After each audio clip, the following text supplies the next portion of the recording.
তো আজকে যেটা নিয়ে ডিসকাস করব সেটা হচ্ছে crisis in the Indian fertiliser sector. সেটা নিয়ে আজকে কি কি কনসার্ন আছে সেগুলো আমাদের ইন্ডিয়ান এগ্রিকালচারে কীভাবে ইম্প্যাক্ট ফেলছে সেগুলো নিয়ে ডিসকাস করব। তো এজেন্ডাটা আজকে দেখে নাও। ইন্ট্রোডাকশন, কি facts, fertiliser sector in India কীরকম অবস্থা, কি দেখবো ফার্টিলাইজার সেক্টরের, সাবসিডি স্ট্রাকচার, গভর্নমেন্ট সাবসিডিটা কীভাবে প্রোভাইড করে, হঠাৎ করে প্রাইস হাইকটা কেন হচ্ছে ফার্টিলাইজার সেক্টরে, widening gap between domestic production and demand, যেটার জন্য ডোমেস্টিক প্রোডাকশন বা ডোমেস্টিক ডিম্যান্ডটা ফুলফিল হচ্ছে না, জিরো বাজেট ন্যাচারাল ফার্মিং, এটার একটা কনসেপ্ট আজকে করবো, লিকুইড ন্যানো ইউরিয়া এই কনসেপ্টটা আজকে করব। নেক্সট ওয়ে ফরওয়ার্ড কনক্লুশন দিয়ে আজকে শেষ করব। এটা ছিল আজকের এজেন্ডা। তো এরপর স্টার্ট করা যাক। তো প্রথমে যেটা বলতে হয়, India is the second largest consumer of chemical fertilizer after China and third largest producer after China and US. Chemical fertilizer কনজাম্পশনের দিক থেকে ইন্ডিয়া সেকেন্ড, প্রোডাকশনের দিক থেকে ইন্ডিয়া থার্ড, চায়না ইউএস এর পর। Total production is 3.9 million metric tons, আর total কনজাম্পশনটা দেখো 67.61 মিলিয়ন মেট্রিক টন। ডিফারেন্সটা কিন্তু হিউজ দুটোর মধ্যে। Indian soil's face a deficiency of primary macronutrients. Macronutrients primary কোনগুলো? NPK, nitrogen, phosphorus, potassium, and micronutrients, zinc, molybdenum, এগুলো বেসিক্যালি হচ্ছে মাইক্রোনিউট্রিয়েন্টস আন্ডারে পড়ে, অনেক আরো আছে। This has led to problems like low productivity, which is even less than labor countries like China and Bangladesh. ঠিক আছে, তো এদের চেয়েও আমাদের কিন্তু প্রোডাক্টিভিটিটা কমে গেছে। আমাদের ইন্ডিয়ান সয়েলসের ডেফিসিয়েন্সি, মানে ম্যাক্রোনিউট্রিয়েন্টস মাইক্রোনিউট্রিয়েন্টস যাই হোক, ইন্ডিয়ান সয়েলস নিউট্রিয়েন্ট রিচ খুব একটা না, বরং ডেফিসিট আছে আমাদের সয়েলে নিউট্রিয়েন্টের। যাই হোক, তো এরপরে যে জায়গাটা বলবো সেটা দেখো, the per capital consumption of fertiliser in India is 15 KG. বুঝতে পারছো, পার ক্যাপিটা কনজাম্পশন মানে পার হেড কনজাম্পশন।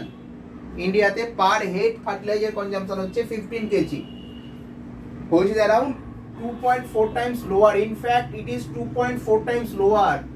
এটা 2.4 times lower than the global average. 15 KG per capital fertiliser consumption হওয়া সত্ত্বেও আমরা কিন্তু 2.4 টাইমস লোয়ার আছি গ্লোবাল অ্যাভারেজের থেকে। Green revolution in 1960s had underscored the significance of chemical fertilizers in India and accelerating its demand. ঠিক আছে, তো green রেভলিউশনের পর থেকে আরো ডিমান্ডটা বাড়লো। The government had recommended the effective distribution of all chemical fertilizers across the economy to bring a rapid increase in agricultural production. তো across the economy যাতে chemical fertilisers গুলো ডিস্ট্রিবিউট হতে পারে এবং এফেক্টিভলি ডিস্ট্রিবিউট হতে পারে, তার জন্য একটা রেকমেন্ডেশন গভর্নমেন্ট দিল, যেটা কিনা এগ্রিকালচারাল প্রোডাকশন বিল্ড আপে হেল্প করবে। Next, the sector has been highly government regulated. অত্যন্ত বেশি করে গভর্নমেন্ট রেগুলেটেড একটা sector. In case of urea specifically, which is the most produced and most consumed fertilizer in India. India has identified fertilizer as an essential commodity under Essential Commodities Act 1955. Essential commodity হিসাবে কোনো product বা কোনো সাবস্টেন্সকে যখন notify করা হয় বা কোনো কমোডিটিকে notify করা হয়, তখন তার একটা লিমিটেড অ্যামাউন্ট পর্যন্ত হোর্ডিং করা যায় বা স্টক করা যায়। তার বেশি স্টক বা হোর্ডিং করে রাখা ইললিগাল। ঠিক আছে, তো এই জায়গাটা কিন্তু এনশিওর করার জন্য এসেনশিয়াল কমোডিটি হিসাবে 1955 এর অ্যাক্টে ইনক্লুড করা হয় ফার্টিলাইজারকে and passed fertilizer control order under Essential Commodities Act to regulate the price, sale and the quality of fertilizer in 1957. Next দেখো, based on the Marathi Committee 1976 recommendation, India started providing fertilizer subsidy. আজকের দিনে যে subsidy স্ট্রাকচারটা Indian ফার্টিলাইজারে দেওয়া হয়, Indian government যে ফার্টিলাইজারের সাবসিডিটা ইউজ করে, যেটার জন্য আজকের দিনে আমরা মানে আমাদের ইন্ডিয়ান ফার্মার্সরা অনেক বেশি সেফ ফিল করে আগের থেকে, সেটা কোন কমিটির রেকমেন্ডেশন? মারাঠে কমিটির রেকমেন্ডেশন, ঠিক আছে, ফ্রম 1977 থেকে শুরু হয়। The subsidy has increased from mere rupees 60 crore in that time by 1976-77 এ এটা ছিল just 60 crore। এখন সেটা কোথায় দাঁড়িয়েছে দেখো, 222.30 crore in 2022-2023, মানে 60 crore থেকে 225,222 crore, এই জায়গাটায় নাম্বারটা চলে গেছে, ঠিক আছে। তো সাবসিডি কিন্তু গভর্নমেন্টকে একটা হিউজ সাবসিডি বিয়ার করতে হয় ফার্টিলাইজার সেক্টরের ক্ষেত্রে, এবং এটা খুবই গভর্নমেন্ট রেগুলেটেড একটা সেক্টর। তো এরপরে সাবসিডি স্ট্রাকচারটা নিয়ে ডিসকাস করে নেব। Urea is sold at the rate of government that the government statutorily fixes, মানে গভর্নমেন্ট ফিক্সড যে রেটটা সেইটাই নেওয়া যাবে ফার্মার্সদের কাছ থেকে। The difference between this rate and net market realization, মানে মার্কেট কস্টটা আর এই গভর্নমেন্টের ফিক্সড যে রেট, এইটার মধ্যে যদি কোনো ডিফারেন্স থেকে থাকে, সেটা ম্যানুফ্যাকচারিং ইউনিটকে কে প্রোভাইড করে? Government, as the form of urea subsidy to manufacturers or importers. মানে মার্কেট রেট বা রিয়েল রেটের সাথে যদি সাবসিডাইজড রেটটার কোনো রকম ডিফারেন্স থেকে থাকে, সেই নেট সাবসিডিটা পে করে গভর্নমেন্ট, ঠিক আছে। Government has introduced neem coated urea to fix the issue of diversion of urea of non agricultural uses, মানে এই যে সাবসিডাইজড ইউরিয়াটা পাওয়া যাচ্ছে, এটার যাতে অ্যাবিউজ না হয় বা ডাইভারশন না হয় টুয়ার্ডস দ্য ইন্ডাস্ট্রিয়াল সেক্টর, যেখানে ইউরিয়া ইউজ করা হয় সেখানে যাতে ডাইভারশনটা না হয়, সেই জন্য নিম কোটেড ইউরিয়া গভর্নমেন্ট সাবসিডিতে দেওয়া শুরু করে, ঠিক আছে। নিম কোটেড ইউরিয়া, যেটা কিনা ইন্ডাস্ট্রিয়াল সেক্টরে ইউজ করা যাবে না, হলো। And install point of sale machines at the shop, যেখানে কিন্তু প্রত্যেকটা ডিটেলস সেলারের এবং যে বায়ার তার কিন্তু ওখানে সবকিছু নোটিফাই করা হয়, ঠিক আছে। এটা হচ্ছে ইউরিয়ার জন্য সেই সাবসিডিটা দেওয়া হয় যেটা কিনা গভর্নমেন্ট স্ট্যাচুটরিলি ফিক্সড করে, সেই সাবসিডিটা মানে তাদের মধ্যে সেই গভর্নমেন্টের ফিক্সড প্রাইস আর মার্কেটের যেটা রিয়েল প্রাইস, সেটার মধ্যে যে গ্যাপটা থাকে, সেই গ্যাপটা গভর্নমেন্ট সাবসিডি হিসাবে ম্যানুফ্যাকচারার বা ইম্পোর্টারকে দিয়ে দেয়, এটা ইউরিয়ার ক্ষেত্রে। বাকিগুলোর ক্ষেত্রে কি হয়, nutrient based subsidy scheme provide subsidies for all non urea based fertilisers. All non urea based ফার্টিলাইজারের ক্ষেত্রে এটাকে এনবিএস বলা হয় বা নিউট্রিয়েন্ট বেসড সাবসিডি স্কিম বলা হয়, যেখানে government fixes the subsidy rate of each nutrients like nitrogen, like phosphate, like potash, like sulfur on an annual basis। এই নিউট্রিয়েন্টস গুলোর উপরে সাবসিডি দেয় গভর্নমেন্ট, ঠিক আছে। এটা সাবসিডি রেট প্রোভাইড করে এইগুলোর উপরে, ঠিক আছে। তো এটা হচ্ছে দুটো, একটা ইউরিয়ার ক্ষেত্রে আলাদা আর নন ইউরিয়া গুলোর ক্ষেত্রে এনবিএস স্কিম, যেটা non nutrient based subsidy scheme, সেটা ডিসকাস করলাম।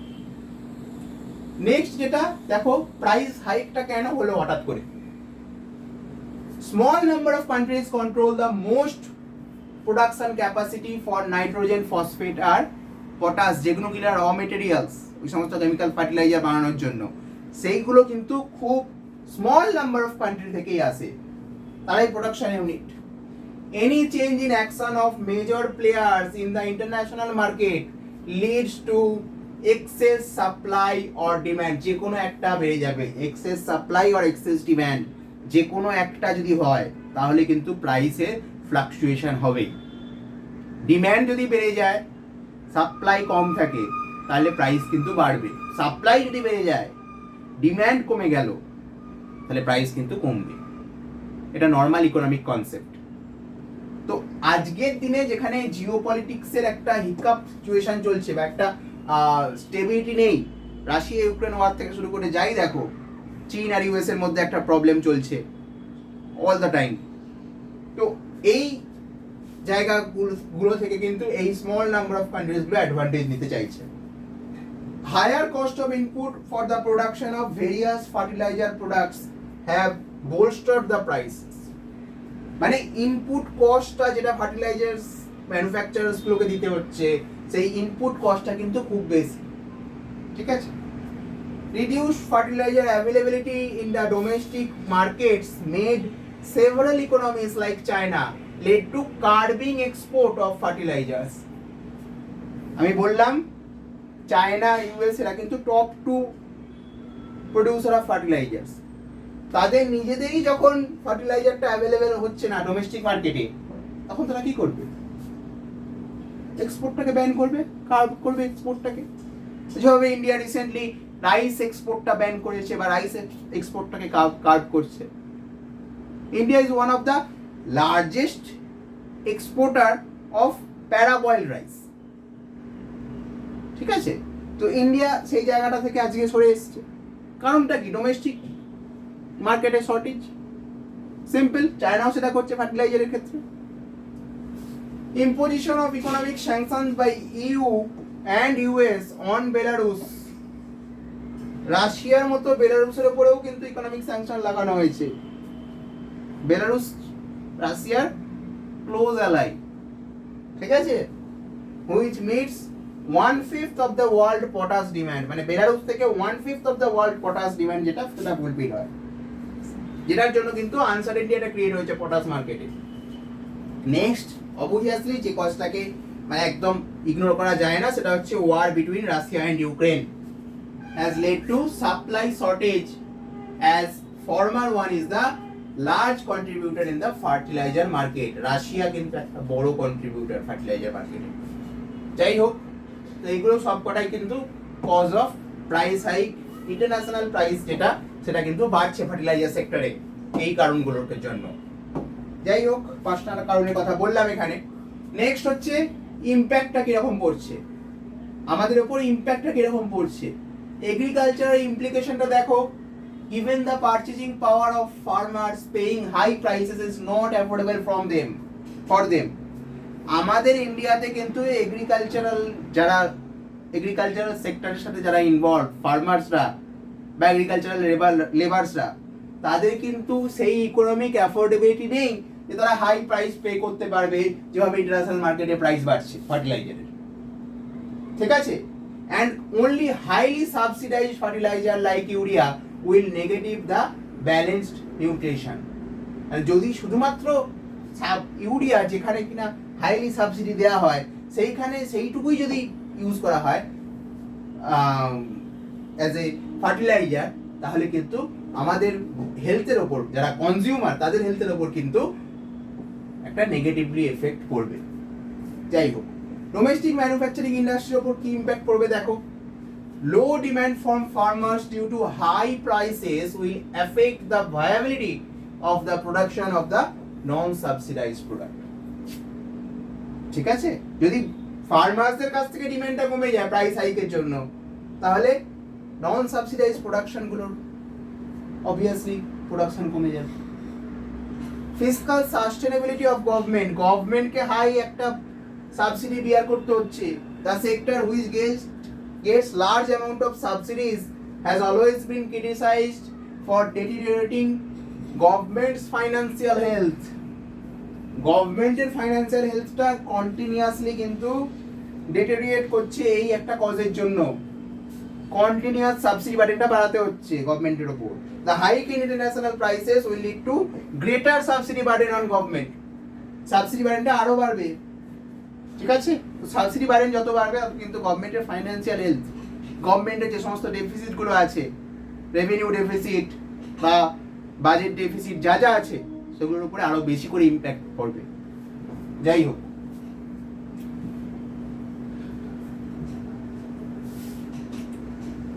নেক্সট দেখো, widening gap between domestic production and requirement of fertilizers.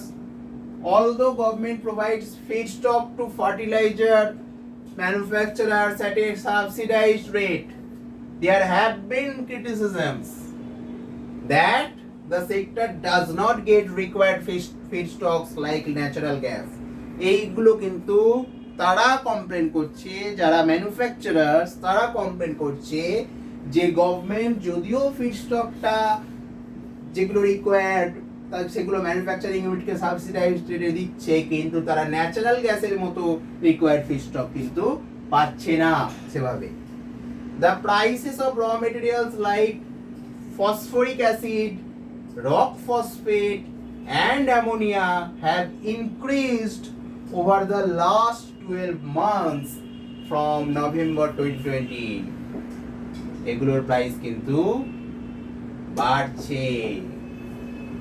The share of imported products in domestic sales is increasing. Ever increasing gap between domestic demand and supply is forcing the country to import more fertilizer at high prices. ডিম্যান্ডটা যত বাড়ছে, demand supply mismatch হচ্ছে, সেটাকে fulfil করার জন্য কান্ট্রিকে কিন্তু মোর fertiliser import করতে হচ্ছে at more cost, more subsidy burden on government. বোঝা গেল? India depends entirely on import for potassic fertilizer. India entire যে ইম্পোর্টটা হয় সেটা কিন্তু ইন্ডিয়ার যে পটাশিক ফার্টিলাইজার সেটার জন্য কিন্তু ইন্ডিয়া পুরোপুরি, এটার জন্য পুরোপুরি ইন্ডিয়া কিন্তু ইম্পোর্ট ডিপেন্ডেন্ট, নিজের কাছে কোনো প্রোডাকশন ইউনিট নেই। ঠিক আছে? তো পটাশিক ফার্টিলাইজারের যে সমস্ত র মেটেরিয়ালস গুলো দরকার সেগুলো কিন্তু বাইরে থেকে আমাদের আনতে হয়।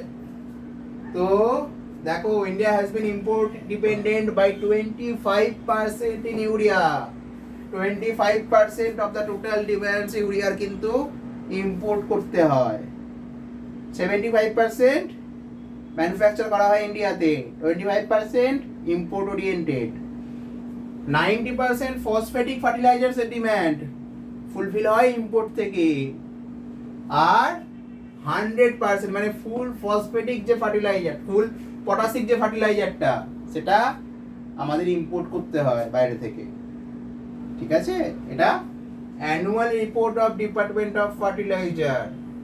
আচ্ছা, ডিপার্টমেন্ট অফ ফার্টিলাইজার কোন মিনিস্ট্রির আন্ডারে পড়ে? কমেন্ট বক্সে জানিও। Which ministry, under which ministry department of fertiliser comes? Next, India revived 4 urea plants. Ramagundam যেটা কিনা তেলেঙ্গানায়, গোরখপুর ইউপিতে, বারাউনি বিহারে, সিন্দ্রি ঝাড়খণ্ডে, যেটা কিনা 20 ইয়ার্সেরও বেশি সময় ধরে ইগনোর করা হচ্ছিল, সেইগুলো এখন রিভাইভ করা হয়েছে। কিন্তু কোথায়? সেই ইউরিয়া প্ল্যান্টটি এই 4টে। ঠিক আছে? নেক্সট দেখো, পলিসি শিফটের কতটা কি দরকার আছে। Move towards policy shift.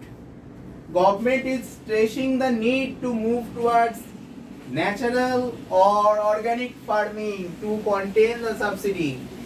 Government অবশ্যই চাইবে এই সাবসিডি বারেনটাকে কমাতে, সেই জন্য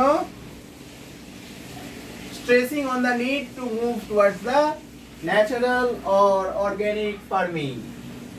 পিএম প্রণাম একটা নতুন স্কিম, পিএম প্রণাম। ঠিক আছে? এই পিএম প্রণামটা রিসেন্ট বাজেটে ইন্ট্রোডিউস করা হয়েছে। এটার ফুল ফর্ম কমেন্ট সেকশনে আবার লিখবে, কমেন্ট সেকশনে প্রণামের ফুল ফর্মটা লিখে জানাবে আমার। যাই হোক,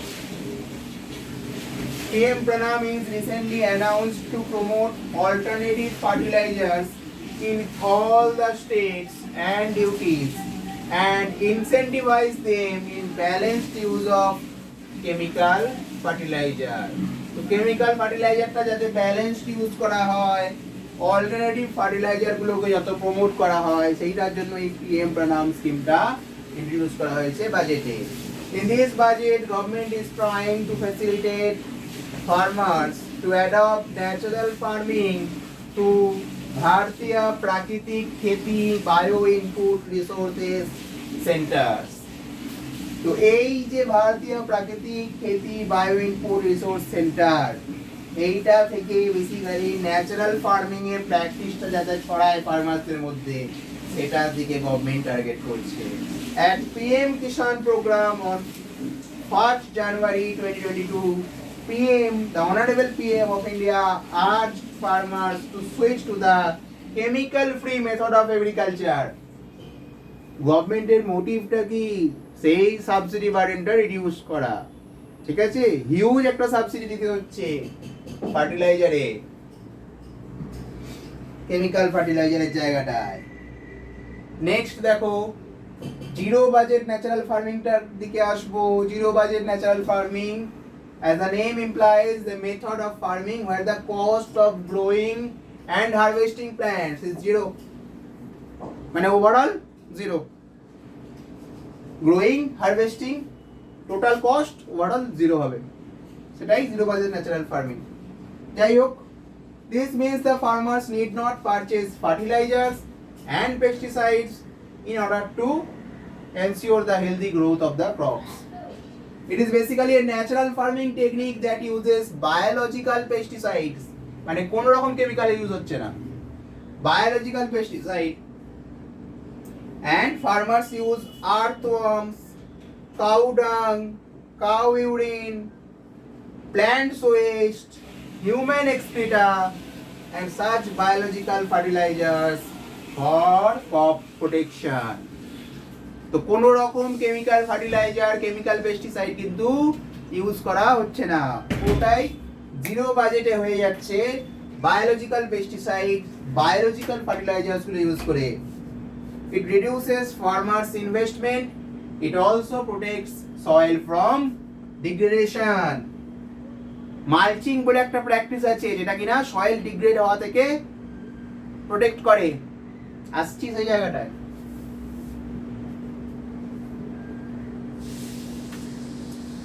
তাহলে চারটে হুইল কি কি?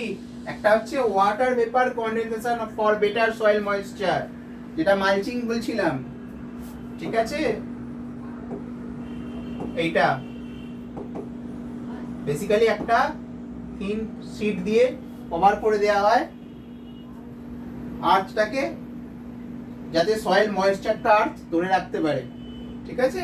শীট ট্রিটমেন্ট উইথ কাউ ডাং and urine based formulation, mulching and soil aeration for favorable conditions, ensure soil fertility through cow dung and cow urine based concoctions, ঠিক আছে? The government of India has been promoting organic farming in the country through dedicated schemes such as Paramparagat Krishi Vikas Yojana PMKVY since 2015-16 and also through রাষ্ট্রীয় কৃষি Vikas Yojana RKVY, ঠিক আছে? এগুলো হচ্ছে zero budget natural farming বা organic farming এর দিকে গভর্নমেন্টের পুশ, ইনসেন্টিভাইজ করা বেসিক্যালি। তো এরপরে যে জায়গাটা আসবো সেটা হচ্ছে লিকুইড ন্যানো ইউরিয়া। ছবিটা দেখবে, ছবিটা দেখাচ্ছি, দেখো লিকুইড ন্যানো ইউরিয়া, এটা প্রোডিউসার কে? ইফকো, ঠিক আছে? দেখো, liquid nanourea is a form of nanoparticle. It is a nutrient liquid to provide nitrogen to plants as an alternative to conventional urea. তো conventional urea থেকে এটা কোন দিক থেকে ভালো, আরো কোন দিক থেকে আরো বেটার? দেখো, it is developed to replace conventional urea and it can curtail the requirement of the same by at least 50%. 50% efficient বেশি কার থেকে? ট্র্যাডিশনাল যে ইউরিয়া ইউজ করা হয় ব্যাগ ইউরিয়া যেটা ইউজ করা হয় সেটার থেকে 50% মোর এফিসিয়েন্ট ন্যানো ইউরিয়াটা। 500 ml bottle of nano urea, যেটা 50 কেজি যে ইউরিয়া ব্যাগগুলো হয় সেটাকে রিপ্লেস করতে পারে। একটা 50 কেজি ইউরিয়ার ব্যাগের প্রাইস হচ্ছে আফটার সাবসিডি দেওয়ার পরে যেটা আছে 300, আর এটা উইদাউট সাবসিডিতে আছে 240। obviously beneficial nano urea, liquid nano urea. Next, it has a shelf life of a year, মানে কতদিন রাখতে পারো, 1 year। কিন্তু এই 50 কেজি ব্যাগের যে ইউরিয়া আছে এটা কিন্তু কেক করে যায় বা ময়েশ্চার অ্যাবজর্ব করে, ওটা বেসিক্যালি একটা কেকিং মানে জমে যায়, ঠিক আছে? তো এই ওয়ারিটা কিন্তু লিকুইড ইউরিয়ার ক্ষেত্রে থাকছে না। হলো cost efficient, high shelf life, সবই আছে, এফিসিয়েন্টও বেশি। হলো, এটা হচ্ছে লিকুইড ন্যানো ইউরিয়ার গল্প। IFFCO producer, reduces input cost, environmental friendly, improves nutritional value, অনেক কিছু আছে। ফার্মার্স ইনকাম ইনক্রিজ করে। ফার্মার্স ইনকাম কিভাবে ইনক্রিজ করছে? ফার্মার্স ইনকামটা ইনক্রিজ করছে এফিসিয়েন্সির দিক থেকে, অনেক বেশি এফিসিয়েন্ট কম্পারেটিভলি, ক্রপ প্রোডাক্টিভিটিটা বাড়ায়, আর চিপার দেন কনভেনশনাল ইউরিয়া। চিপার দেন কনভেনশনাল ইউরিয়া কিভাবে হচ্ছে? ₹240 থেকে ₹300, অবশ্যই কস্টলি বেশি, ঠিক আছে? 300টাও আফটার সাবসিডি, 300টাও আফটার সাবসিডি, 240টা উইদাউট সাবসিডিতে আসছে, অবশ্যই বেনিফিশিয়াল, ঠিক আছে? কস্ট এফেক্টিভও। নেক্সট দেখো, তো এই জায়গাগুলো থেকে বেরিয়ে আসার জন্য, মানে এই যে প্রবলেমস গুলো আমাদের, এই প্রবলেমস গুলো থেকে বের করার জন্য ওয়ে ফরওয়ার্ড কি? হনুমন্ত রাও কমিটি 1998-এ একটা সলিউশন বা রিকমেন্ডেশন দিয়েছিলেন। The best way to curb subsidy is to start joint ventures abroad, মানে foreign countryতে, where feedstocks and raw materials are available cheaply, যেখানে র মেটেরিয়ালস গুলো বা ফিডস্টক গুলো খুব চিপলি অ্যাভেলেবেল, সেই সমস্ত কান্ট্রিগুলোর সাথে একটা জয়েন্ট ভেঞ্চারে ইন্ডিয়াকে আসতে হবে, এটা হনুমন্ত রাও কমিটি 1998-এ রেকমেন্ড করেছিলেন। India has one such venture in Oman, which is owned by Oman India fertiliser company, ঠিক আছে? ওমানে একটা এরকম ভেঞ্চার আছে। নেক্সট দেখো, there are 6 such ventures in Senegal, in Morocco, in Tunisia and in Jordan to supply the phosphoric acid, but not a single for DAP and MOP, DAP diammonium phosphate or muriate of potash, এগুলোর জন্য কিন্তু নয়। Next, therefore India needs to encourage the manufacturers to start joint ventures abroad as much as possible for cheaper fertilizers and to make buyback agreements, মানে আবার কেনার যে agreements গুলো, buyback agreements গুলো, সেগুলো আরো বেশি করে করতে হবে কেমিক্যাল ফার্টিলাইজারের ক্ষেত্রে। হলো, এরপর যে জায়গাটা সেটা হচ্ছে কনক্লুশন দিকে আসবো। এবার কনক্লুশনের দিকে দেখো, revised estimate of fertiliser subsidy in 2022-23 was more than 2.25 lakh crore, which made it the highest ever fertilizer subsidy allocated, ঠিক আছে?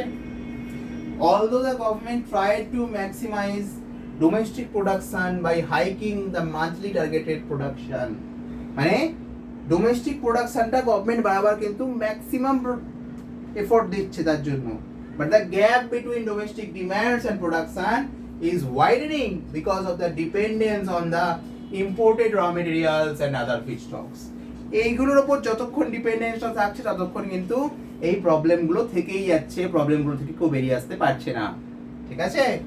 তো push for organic or natural farming without giving training and much awareness to the farmers may also have adverse effects, মানে যদি কোন রকম training বা awareness generation না করে ন্যাচারাল ফার্মিং এর দিকে ফোর্সফুলি পুশ করা হয় বা অর্গানিক ফার্মিং এর দিকে ফোর্সফুলি পুশ করা হয়, তাহলে যে এফেক্টটা হবে, যে ইম্প্যাক্টটা পড়বে সেম অ্যাজ শ্রীলঙ্কা হতে পারে। শ্রীলঙ্কায় যে ফাইন্যান্সিয়াল ক্রাইসিস হয়েছিল সেটা কিসের জন্য? অ্যাব্রাপ্ট একটা পুশ করা হয়েছিল অর্গানিক আর ন্যাচারাল ফার্মিং এর দিকে, যার জন্য কিন্তু শ্রীলঙ্কায় আজকে ইকোনমিক সিচুয়েশনটা খুব খারাপ, ক্রাইসিস একটা জায়গায় চলে গেছে। তো সেই যে জায়গাটা সেটাই যাতে না যেতে হয় তার জন্য উইদাউট গিভিং মাচ ট্রেনিং এরকম ন্যাচারাল ফার্মিং এর দিকে পুশ করলে চলবে না, প্রপার ট্রেনিং মেকানিজম কিন্তু থাকতে হবে। তো এই আজকের টপিকটা ছিল, এটাই আজকের ডিসকাশনটা ছিল। তো এরপরে যে জায়গাটা পড়ে আছে সেটা হচ্ছে একটা প্র্যাকটিস কোশ্চেন তোমার জন্য দিয়েছি, তো এটার অ্যান্সার করো, ঠিক আছে? এটার অ্যান্সার আমি কমিউনিটি পোস্টেও একটা করব, এরকম পোস্ট। তো কেমিক্যাল ফার্টিলাইজারের পার্সপেক্টিভ থেকে consider the following statement. At present, the retail price of chemical fertilizer is market driven and not administered by the government. এটা হচ্ছে ফার্স্ট স্টেটমেন্ট। সেকেন্ড স্টেটমেন্ট হচ্ছে ammonia which is an import which is an input of urea is produced from natural gas. আর third হচ্ছে sulphur which is a raw material for phosphoric acid fertilizer is a by product for oil refineries. এই তিনটে statement দেওয়া আছে, তার মধ্যে কটা correct সেটা বলতে হবে, ঠিক আছে? তো আজকে সেশন এইটুকুই ছিল, এরপরে আর কিছু নেই। তো ভালো থেকো সবাই, have a nice day, thank you for attending the session, good bye, okay.